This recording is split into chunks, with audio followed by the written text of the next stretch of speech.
아니 그냥 아주 쉽게 여쭙겠습니다. 예. 자발적으로 이직하면서 권고사직 처리해달라는 사람은 어떻게 맡기시겠습니까? 그거는 이제 정말 잡아내기 어려운 건데 아까 부총님도 그러면 없는 거네요, 방법이. 예? 방법이 없는 거잖아요. 제가 한번 다시 물어보겠습니다. 자발적으로 이직하면서 권고사직 처리해달라는 사람은 어떻게 막으시겠습니까? 고용보험 수사관이 있습니다. 그래서 지금 특별 점검도 될까요? 하고 이제 그런 거부터 전반적으로 다 손을 봐야 되는데 그건 시간이 좀 걸릴 것 같습니다. 그러면 2024년도 자발적으로 이직하면서 권고사직 처리해달라 그러면 해주는 문화가 어쩔 수 없다는 겁니까? 이렇게 남용하는 것을 어쩔 수 없다고 방치하는 나라이기 때문에 세금 낼 만한 나라의 축에 못 든다라는 생각도 전 해봅니다.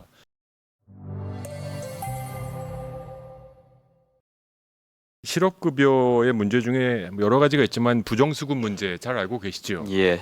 예, 지금 PPT를 보시면 아시겠지만 이 부정수급이 이 약간 습관처럼 되어가는 상황이 되는 것 같습니다. 자발적으로 이직하면서 사장님한테 권고사직 처리해달라는 사람들이 굉장히 많습니다. 이거 안 해주면 굉장히 나쁜 사람 취급하고 하는 사회적 어떻게 보면 온정주의적 문화가 굉장히 팽배합니다. 이거 어떻게 막을 수 있는 방법이 없습니까? 지금 이제 실업급여의 이 하한 문제, 상한 문제 이런 것도 있지만은 실제 관행상 이제 이 방금 말씀하시는 저런 이 일종의 부정한 방법으로 수급을 하는 저런 경우가 굉장히 많은 것 같습니다. 그래서 저런 부분에 대한 단속 점검 이렇게 하는데 아직까지는 좀 역부족인 것 같고 이런 부분에 대한 아마 여러 체계나 전방위적인 노력이 좀 강화돼야 될 거 아닌가 생각을 합니다. 자기 회사에 일하던 한 직원이 자발적으로 이직하면서 실업급여 받으면서 나가는 걸 보면 같이 있는 동료들이 화가 납니다. 그렇죠. 말은 못하지만 동료였기 때문에.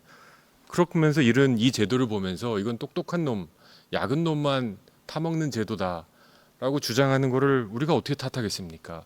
이건 막으셔야 된다고 생각합니다. 이거는 어떤 수를 써더라도 이 역전 현상과 부정급여 이거는 굉장히 우리 일하는 청년들에게 뭐라 그럴까요? 부정적인 윤리의식을 심어준다고 저는 감히 말씀드리고 싶습니다.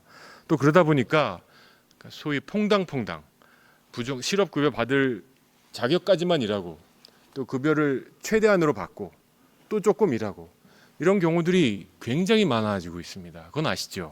예, 그것뿐만 아니고 또 실업급여 요건이 되도록 하면서 위장으로 그렇게 하고 또 한쪽에서는 일을 하고 그런 식으로 해서 또 예. 받는 경우 온갖 행태들이 다 시장에 고용노동부 장관님, 이거 문제 있지요? 예, 많이 문제가 있습니다. 시스템을 그 제도의 취지에 맞게 구직 의욕을 촉진시켜서 빨리 취업하도록 제도를 지금 개선 방안이 국회에 제출돼 있습니다. 근데 이걸 어떤 대충 좀 설명해 주시겠습니까? 핵심이 뭡니까?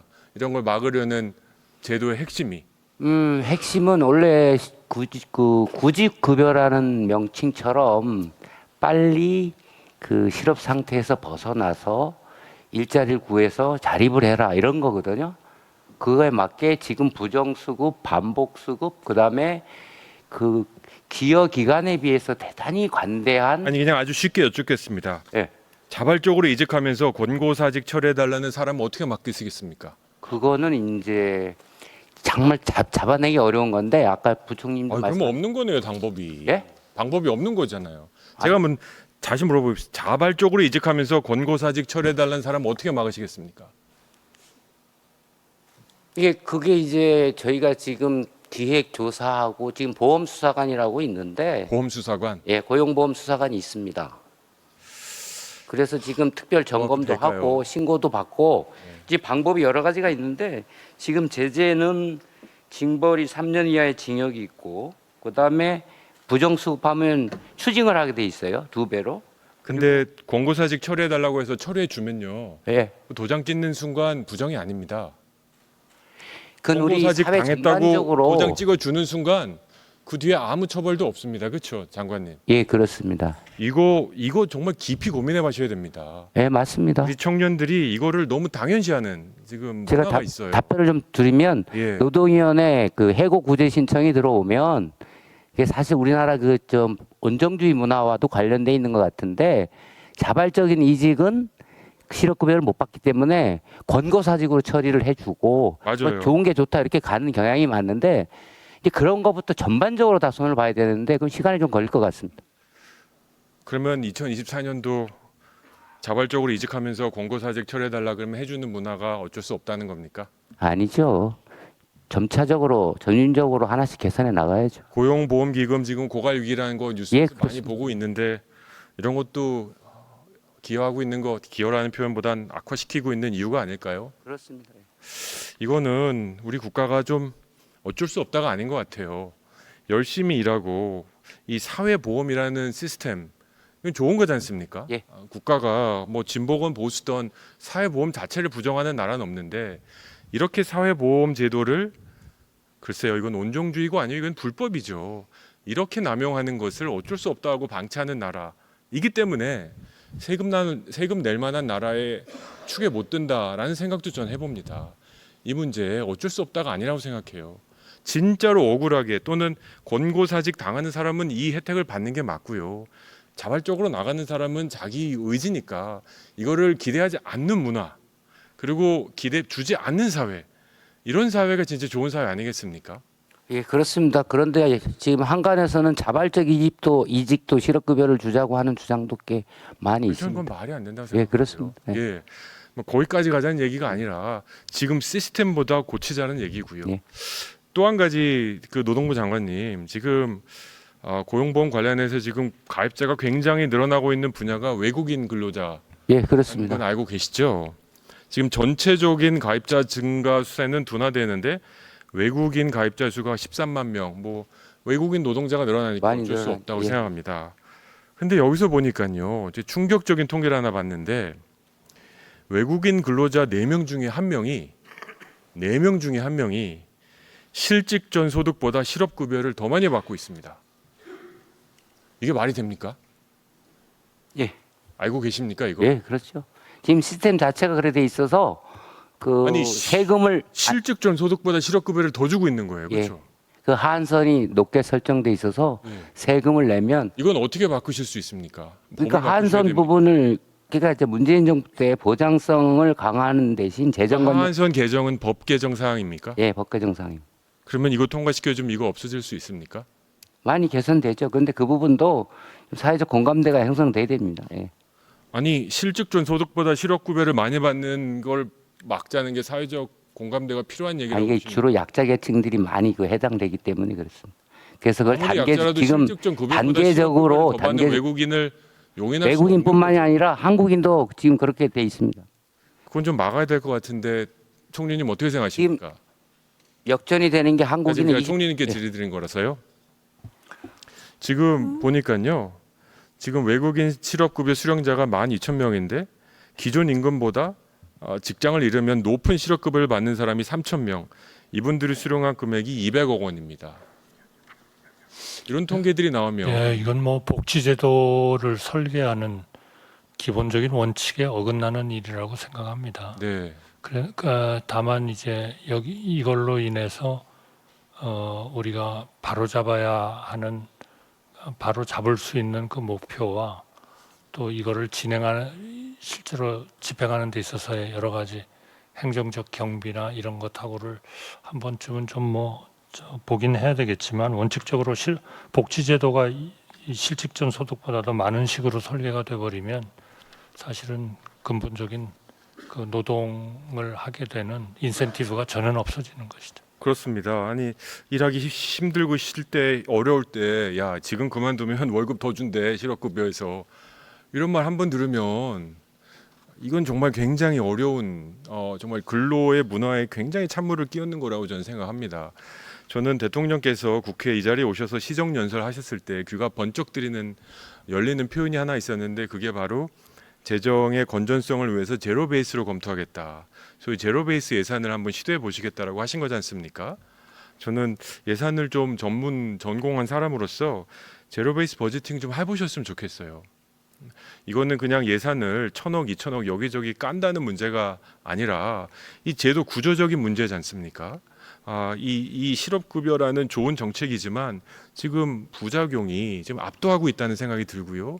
그러다 보니까 고용실업급여 이 기금이 고갈하고 있고 지금 세금 뭐 긴축 재정하신다고 하는데 또 여기다 계속 돈 넣고 이런 상황이 되는데 총리님께서 또는 부총리님께서 좀 시범으로라도 이렇게 구조적으로 모든 국민이 알고 있는 이런 문제들을 제로 베이스 버지팅, 제로 베이스 검토를 대통령께서 약속하신 거지 않습니까? 그래서 도대체 이걸 안 하시면 뭘 제로 베이스로 검토하시는지 질문하실 정도로 저는 이런 사례들이 있다고 생각해요. 관련해서 우리 부총리님 진짜 대통령께서 말씀하신 제로 베이스 검토 이거 하실 의사가 있으십니까? 뭐 금년에도 완벽하지는 않지만은 사실은 원점 검토 차원에서 예산을 편성을 하고 했다 하는 말씀을 드리고 2024년이요. 예. 네. 네, 방금 제기하신 문제는 아까 그 고용부 장관 말씀하신 대로 이제 제도 틀에 관한 문제, 여기에는 사회적 합의 과정이 좀 있어야 된다. 하나는 우리가 이제 소위 말해서 이제 안정성을 확보하는 문제, 유연성을 높이려고 그러면 필연적으로 안정성이 확보가 돼야 되기 때문에 네. 이 문제에 이 제도적인 측면하고 그다음 운영상에 정말 아무리 만들어놔도 운영상에 이렇게 부정수급을 교묘하게 제도를 악용해서 운영하는 이 문제를 그럼 또 구조적으로 어떻게 차단할 거냐. 아까 아이디어 주신 것 중에 그러면은 이거 도장을 찍는 사람도 의도가 있게 도장을 찍고 인지를 한 상태에서 하면은 이 사람도 책임을 좀 지우면은 그 부분에 관해서 제어 효과도 있지 않겠냐 등등의 아이디어가 있을 수 있는데 아마 지금 환노위에서 여러 법제도가 나와 있으니까 그때 아마 좀 더 심층적인 논의가 있지 않을까 이렇게 기대를 해봅니다. 예, 진짜로 실업급여 예산 보니까 작년에 11조에서 올해 10조 정도로 1조 삭감하셨더라고요. 그러니까 이게 여러 가지로 비율이 많다라는 인지신데 실은 진짜로 제로 베이스에서 검토한 예산이라면 구조조정 먼저 해야 된다고 저는 생각합니다. 그래서 필요한 예산이긴 한데요. 올해도 또 할 수 없이 자발적으로 이직한 분들에게 실업급여를 주는 현상이 벌어질 것 같아서 내년도 걱정이 크게 되긴 합니다. 두 번째는요, 총리님, 제가 경제 분야 질의 때 우리 추경호 부총리와 논의한 내용 중에 최저임금 차등화가 있었습니다. 혹시 보고를 받으셨는지 모르겠는데 우리 대한민국 최저임금법은 이미 최저임금을 사업의 종류별로 구분하여 정할 수 있다고 되어 있습니다. 저는 최저임금을 이제 업종별로 구분해야 될 때가 지났다, 그럴 때가 왔다라고 생각을 합니다. 우리 추 부총리께서도 말씀하신 것처럼 최저임금위원회에서 이미 용역을 했고 41개 나라 중에 19개 나라가 최저임금을 업종별로 정리하고 있다고 되어 있습니다. 한번 슬라이드를 보시면요. 저렇게 우리나라보다 더 경제가 발전되고 탄탄한 나라들도 지역별로 산업별로 이렇게 최저임금을 나눠서 하고 있습니다. 저는 이 최저임금을 나눠서 산업별로 나눈 나라들의 그 논리를 충분히 이해할 수 있습니다. 우리나라의 산업에 최저임금을 적용하는 업이 여러 가지가 있는데 어떤 업은 부가가치를 더 많이 창출하고 그래서 더 많은 임금을 받아야 되고요. 또 어떤 업은 최저임금보다 더 낮아질 수도 있다고 생각합니다. 대표적으로 저는 가사도우미라고 생각하는데요. 저런 그 우리 법에도 있고 국제적인 트렌드도 있는 최저임금 차등화, 우리 부총리께서 의원하실 때 2번이나 입법하셨고 이거는 정부가 의지만 있으면 한번 해볼 수 있을 것 같은데 총리님 어떻게 생각하십니까?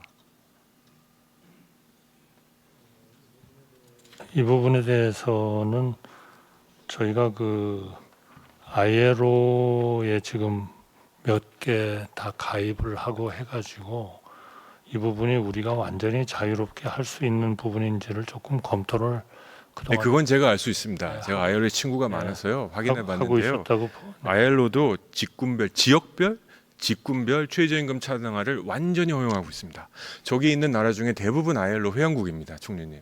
그럼 ILO 조건이 네, 회원국이긴 한데 네, 그 규정을 가입하지 않거나 이제 이렇게 하는 방법이 있거든요. 예. 그래서 이제 근데 만약에 ILO에 최근에 저희가 문제가 되지 않는다면 한번 해보실 의사가 있으십니까? 한번 저는 검토를 해봐야 된다고 생각합니다. 네, 저는 제가 최근에 만난 분 중에 배가 고파서 편의점에 가서 뭘 하나 사 먹는데 제가 국회의원 건 알아보시고 좀 앉아보라 그러시더라고요. 아이쿠 싶었습니다. 정치 좀 잘해라 이러실 줄 알았는데 그분은 굉장히 실질적인 얘기를 했습니다. 그분이 의원님, 제가 여기 운영하는 사장인데요. 제가 노동자입니까? 사장님입니까? 이러시더라고요. 이 건물 당연히 임대료 내고 있고요. 회사에서 시키는 대로 다 하고 있습니다. 근데 제가 왜 자본가 사장님으로 분류를 받아야 됩니까? 저 노동자로 분류받고 싶습니다. 최저임금도 못 받습니다. 이런 말을 하시더라고요. 그런 분 일리 있죠. 저는 특히 요즘 상당히 어렵고 그렇습니다. 있기 때문에 특히 코로나 시절에 이분들 그러니까 1인 또는 가족 영세 자영업자분들이 노동자성을 인정 못 받아가지고 거의 혜택을 못 받으셔가지고 굉장히 불만이 있어가지고 정부가 다른 카테고리를 만든 경험이 있습니다. 우리 이제 노동자 고용주 이런 프레임을 좀 깨야 된다고 생각합니다. 오히려 중소기업 대기업으로 분류하고 이렇게 700만 또는 500만으로 간주되는 영세 자영업자분들, 내가 혼자 일하는 또 나랑 배우자랑 이 둘이 영업하는 가게 하는 분들이 과연 사장님인가, 과연 자본가인가, 그래서 노동자와 대결 구조를 만들어야 되는가, 이 모든 싸움이 저는 시작이 이 최저임금이라는 일률적으로 적용하는 최저임금에서 나온다고 생각하고요. 이러다 보니까 최저임금이 중소기업 또는 그 영세 자영업자들의 뭐라 그럴까 수익률에 가장 결정적인 영향을 미치는 팩터가 돼버렸습니다. 지금 그 누구도 만족하지 못하는 최저임금 제도, 이거 한번 손볼 때가 됐다고 생각하고요. 정말로 윤석열 정부가 자유에 근거한 시장 자본주의를 구축하고 발전시키는 것이 목표라면 이 최저임금이라는 제도는 우리 대한민국 시장에서 순기능보다는 역기능이 훨씬 더 많다라는 생각을 지울 수가 없습니다. 정말 말씀하신 대로 진지한 검토를 한번 좀 해주시기를 부탁드립니다. 네. 예. 그리고 또 한 가지만 좀 짧게 말씀드리고 내려가도록 하겠습니다. 지난번에 말씀드린 것 중에 하나인데요. 이게 ODA입니다. ODA의 분절화. 아시다시피 이제 내년 3월이면 OECD에서 한국 ODA 성적표가 나옵니다. 7년 만에. 그러니까 피어 리뷰라고 하는데요. 저도 세계은행 했을 때 동료 평가에 참여해 본 적이 있고 꽤 정교하게 평가를 합니다. 7년 전에 평가에도 나왔습니다만 이렇게 일되어 있습니다. 한국의 ODA 사업과 관련된 기관의 수가 2013년 44개에서 64개로 증가하였다. 국제개발협력의 활동과 조정이 그 어느 때보다 복잡해지고 있는데 통합적 ODA를 추진하겠다고 하는 한국은 그 공약에서 벗어나고 있다고 평가한다. 지금 더 분절화되면 분절화되지 통합되지 않은 것 같습니다, 총리님. 이 방향성은 통합이 맞지요? 네, 분명히 전략적이고 네. 또 조정이 잘 된 그런 통합적인 그러한 그 정책이 맞다고 생각합니다. 정말 이 긴축 재정의 상황에서 정말 예외적으로 ODA 예산이 이렇게 올라갔는데 이렇게 어려운